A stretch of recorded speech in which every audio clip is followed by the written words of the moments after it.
Hello, I'm Tara Brabazon, and I'm the Dean of Graduate Research at Flinders University, and welcome to vlog 268. What would you do if you weren't doing this PhD? Yes, this is our next instalment in the Rescue Yourself series. What would you do if you weren't doing this PhD? The whole vlog is based around that question, or the version of the question that you'll use for the rest of your life. What would I be doing if I wasn't doing this? Right. Now, the reason this question exists is we spend so much time in a doctoral program complaining about our supervisors, complaining about the people in the lab, complaining about the progress of other people, and just the institution is not supporting you. And, you know, we use a lot of labels, we use a lot of bad language, and we refer to this person over there as sort of nasty pants, or that problem over there, my ex-best friend, what a cow she was, right? And we often refer to our bosses or our supervisors as requiring even a carer to go and use the facilities, okay? So everybody around us is worthy of complaint. So if you think about it, the nature of a doctoral program is our focus is on everything that is going wrong, the problems, the people, complaining about how things could be better. Now, sometimes this type of narrative leads to catastrophizing that we talked about a couple of vlogs ago. But mostly what this outward spit at the world does is it relinquishes power. It stops you, it stops us being the stars of our own lives. And if you think about it, it focuses all the attention on the people out there who are supposedly doing us harm. So today I want to silence all that noise. And I just want to ask a simple question. If your life is so horrific, if your thesis is so dreadful, if everyone around you is so incredibly incompetent, then why are you here? So today's vlog's doing something powerful. It's asking you to summon an alternative. Instead of complaining about everything that's going wrong in your life, it's asking you to answer that question. If you think about it in a different way, what I'm going to do in the vlog today is like the last 20 minutes of the film It's a Wonderful Life, right?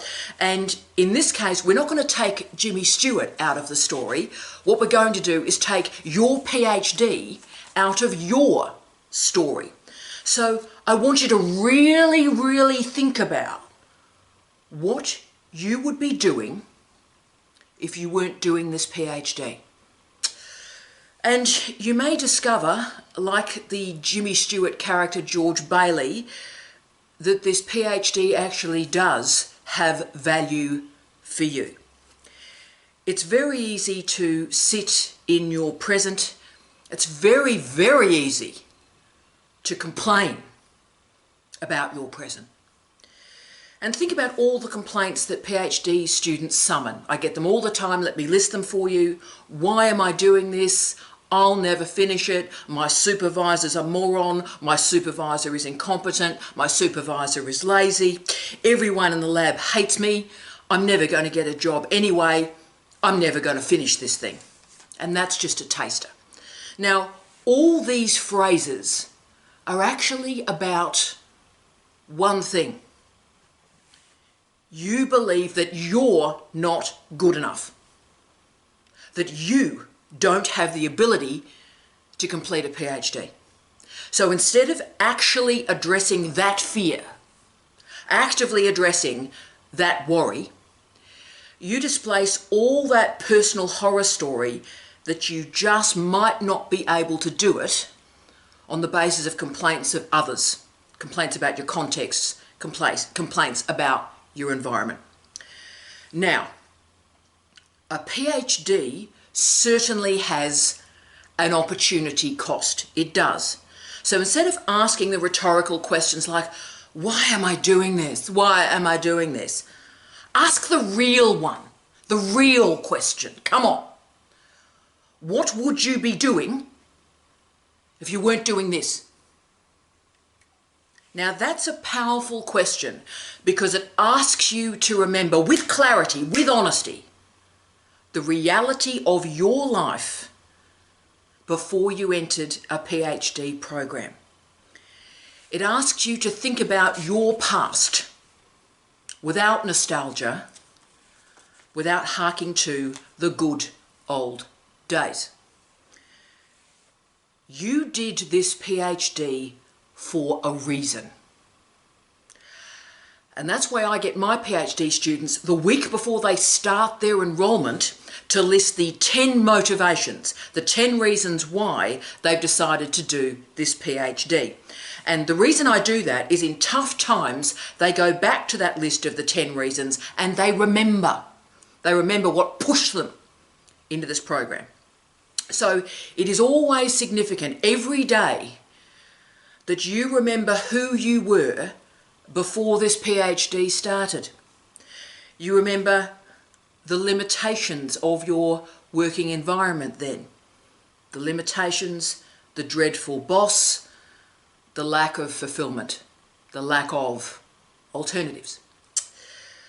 So I'm asking you that you remember the pull factors into the PhD and the push factors that moved you out of your previous life.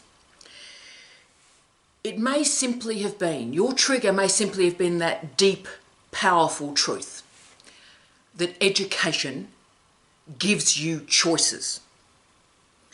So in a time where in our lives at the moment, so little has meaning and so few choices are available to us, the PhD is the engine room that allows you to push forward in your life and make choices.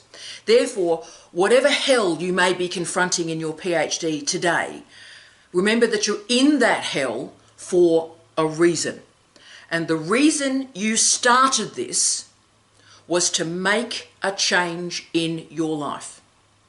You did this to give yourself choices.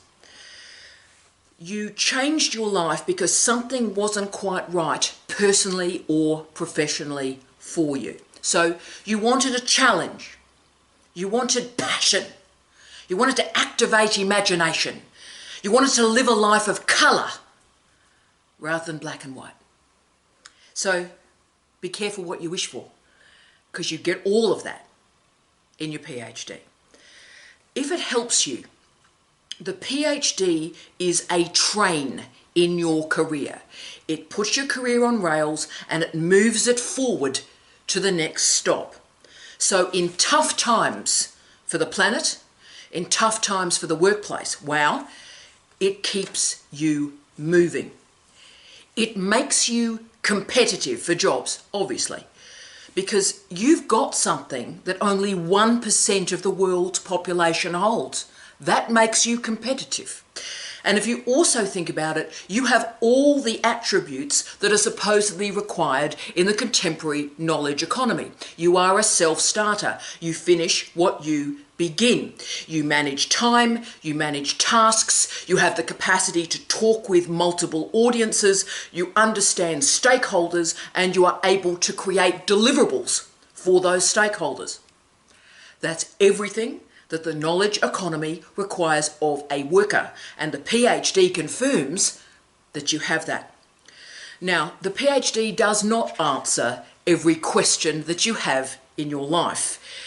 The PhD is not the transporter on the Starship Enterprise. It doesn't just sort of beam you to your dream location.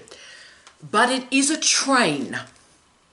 It moves you forward in difficult times. And look, we are living in difficult times, and the pandemic certainly focused our minds on that. But in tough times, the best thing that any of us can ever do is to educate ourselves. And I'll tell you why. Time passes. Time passes, whether you're watching Netflix, you're cooking, or you're reading something for your PhD. And the one guarantee I can give you is if you're alive, the one guarantee I can give you is you are going to die. And in that space between living and dying, time is going to pass, whatever you do with that time.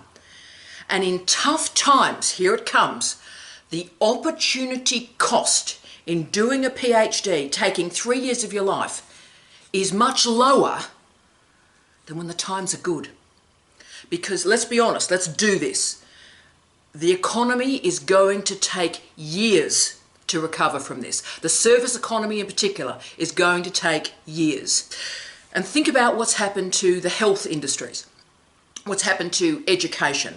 These industries have been configured for crisis, and it's going to take many years to get them out of that crisis management. Okay, so during this time, there's not a huge amount of advancement. There's not a huge amount of coin that anybody can make at this point, except for a very few industries, because the world is trying to stop people from dying. The world is trying to vaccinate the entire population. And you're doing a PhD. You're doing a PhD in tough times. Why are you doing it? To better yourself, to skill yourself up. And you're skilling yourself up for the good times. So you're not losing out on the great jobs at the moment, because all those great jobs will take a couple of years to return. So what would you do if you weren't doing this? You'd be in volatile, unstable employment, underemployment, or unemployment. That's real. So the opportunity cost is low. So I want you to start to see the social and the economic context around this PhD with clarity. It's been a very, very long time since a student arrived in my office and said to me, Tara, I'm going to leave the PhD program. The job that I wanted to get at the end of it, I've actually been offered now. So I'm going to leave the program because I've got the dream job. Now, the last time a student came into my office, and I remember the young lad really well, was 15 years ago. 15 years ago, where a young lad came in, got the job I wanted to get at the end of the PhD. It's been a pleasure, knock yourself out. And that was great, and I wished him well. Fantastic. And I think he's still in that job too. But the reason it's been 15 years since that lad was in my office is because employers right now can choose people every time that have a PhD. They don't have to go into a PhD program to find a well-qualified and great human being, because there's plenty of well-qualified, great human beings that hold a PhD. So completing the PhD is what will render you competitive. Therefore, appreciate the time. Recognize that there's not a lot to lose at this point in this type of economy. And you are gaining a qualification that is like a train, and it will move you to the next stop in your career.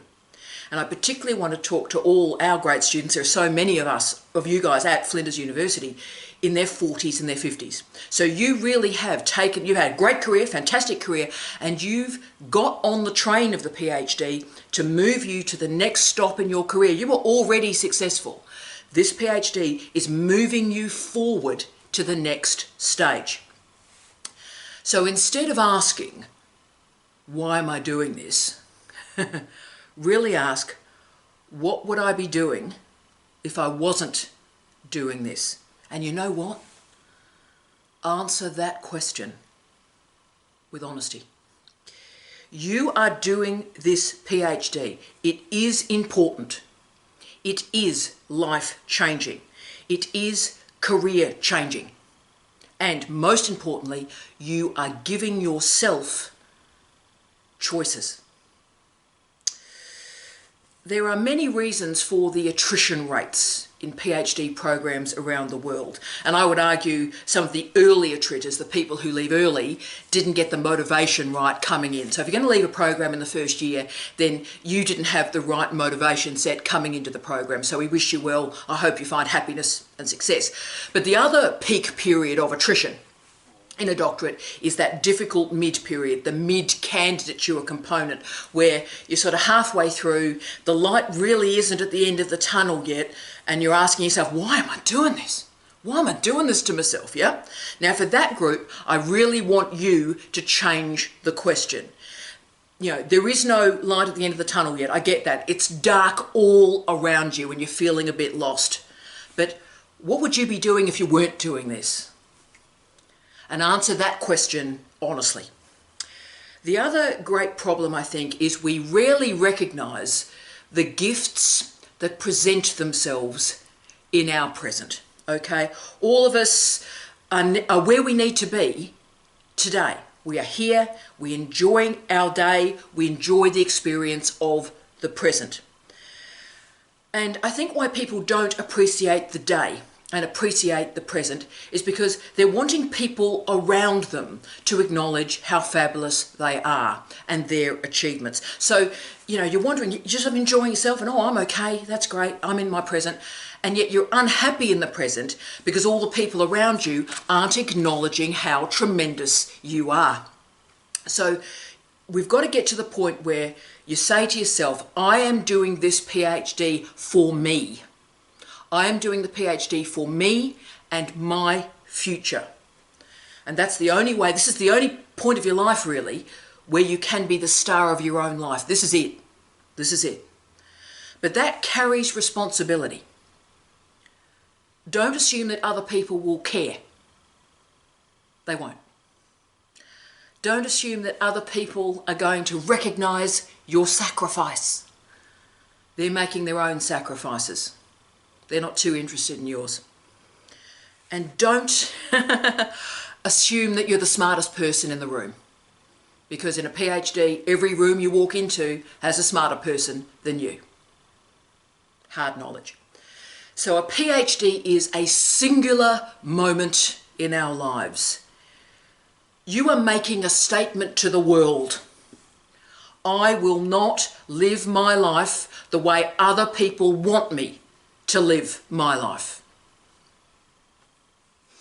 I will not live my life untested intellectually. I will no longer pretend that my life outside of the PhD was just terrific.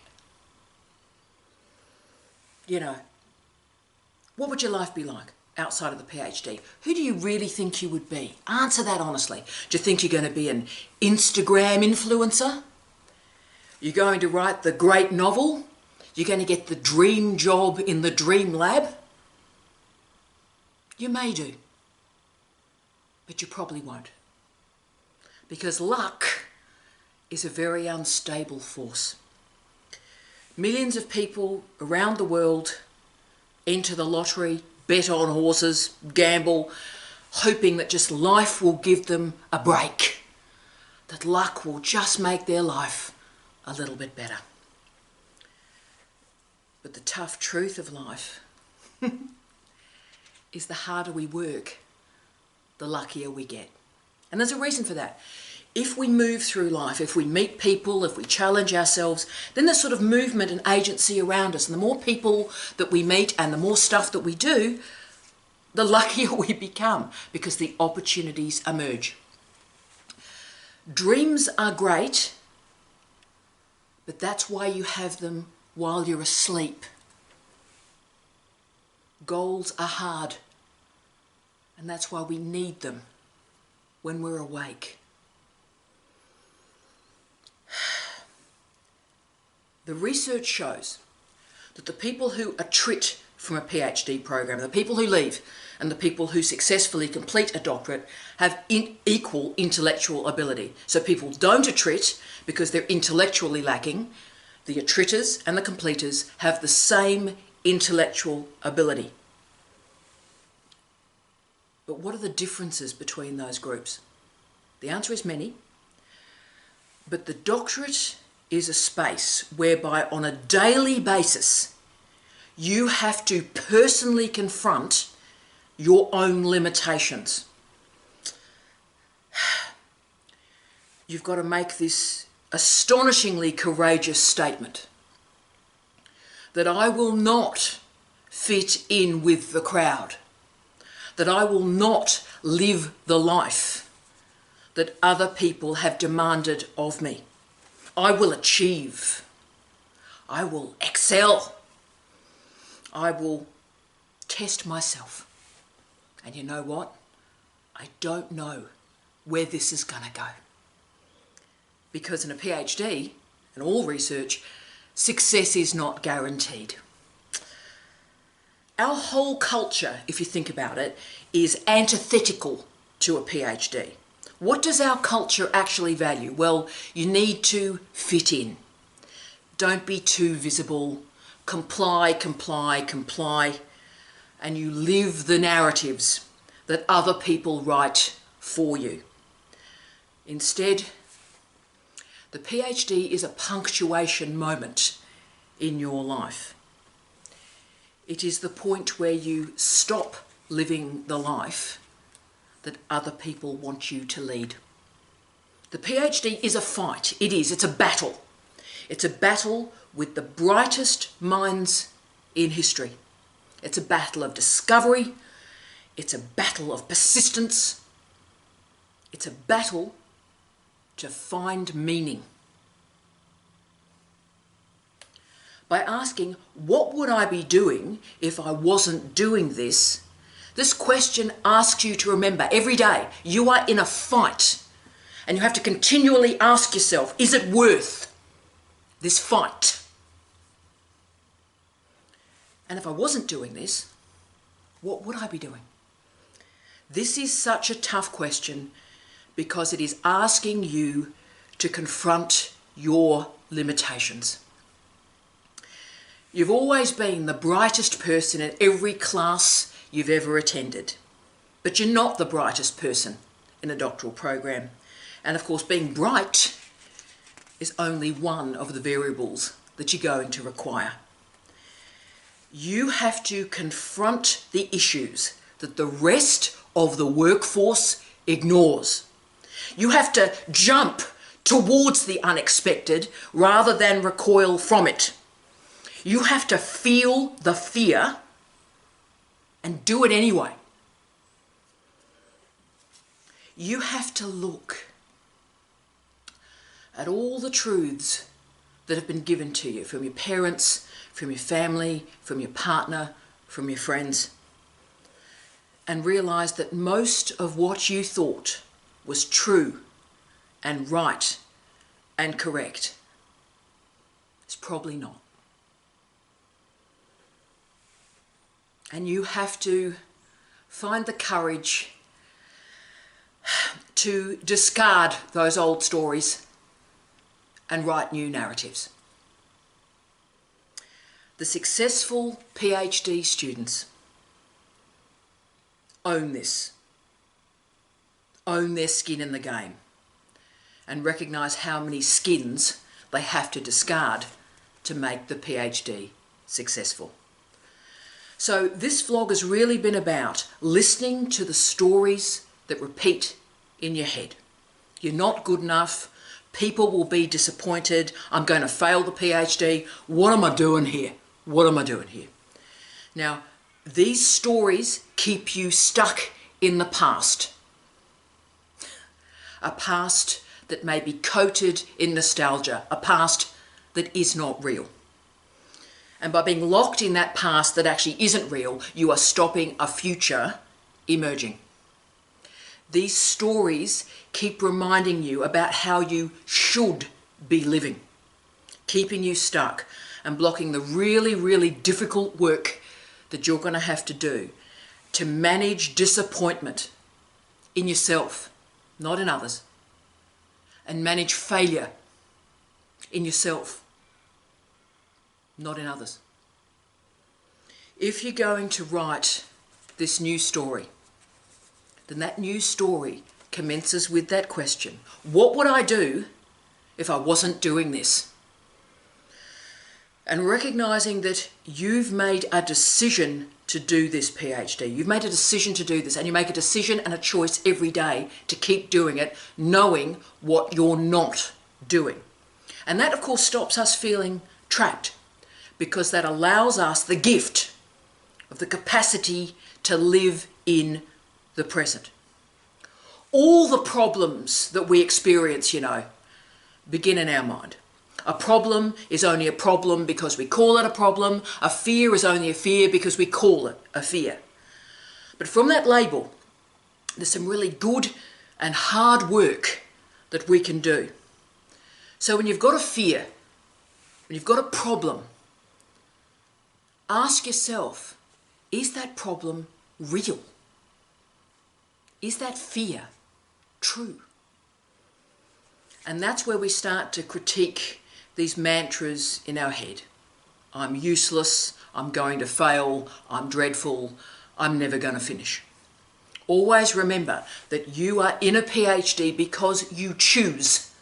You choose to be in a PhD, and you make that choice every day. What would you be doing if you weren't doing this? Means that you start to reveal the pressure points in yourself. How do you manage change? How do you manage difference? How do you manage resistance to your ideas? And for me, the whole point of a PhD is that you honour your possibilities. You honour who you could be. And how rare is it in life that you have an opportunity to honour your potential, believe in your potential. What would I be doing if I wasn't doing this PhD? Well, I would not be honouring my potential. I would not be honouring the person that I could be.